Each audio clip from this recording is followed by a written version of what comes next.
I thought marrying him would save me. That's what Elena whispered to herself as the car swerved violently around another corner. Tires screaming against asphalt. Blood ran warm down her temple, pooling in the hollow of her collarbone. Through the rear-view mirror, she could see the driver's knuckles white against the steering wheel. His jaw clenched so tight, she thought his teeth might shatter. "Stay down," he barked.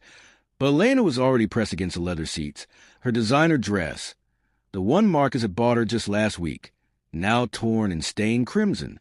Sirens wailed somewhere behind them, growing closer, then fading, then closer again. The sound made her stomach twist into knots. She closed her eyes and saw Marcus's face.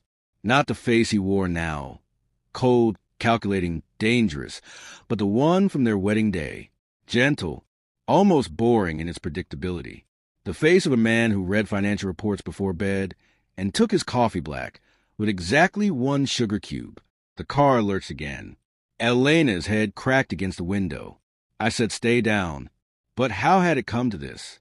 How had the man who promised her safety become the very thing she needed saving from? 3 months earlier, Elena Vasquez had been a different woman entirely. She'd been terrified, yes, but in a way that felt manageable, survivable. She'd witnessed something she shouldn't have.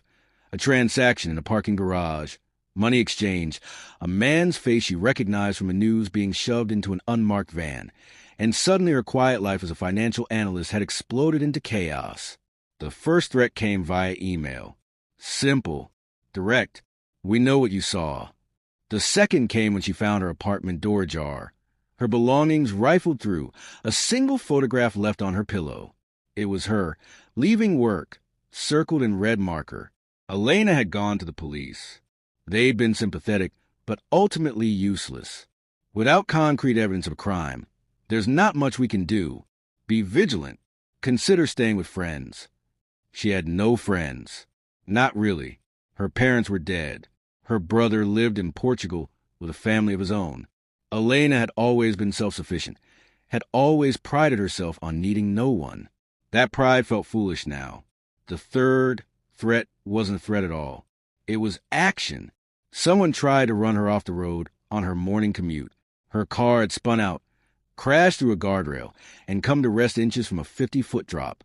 She'd crawled out shaking, covered in glass, and known with absolute certainty that she was going to die. That's when Marcus appeared.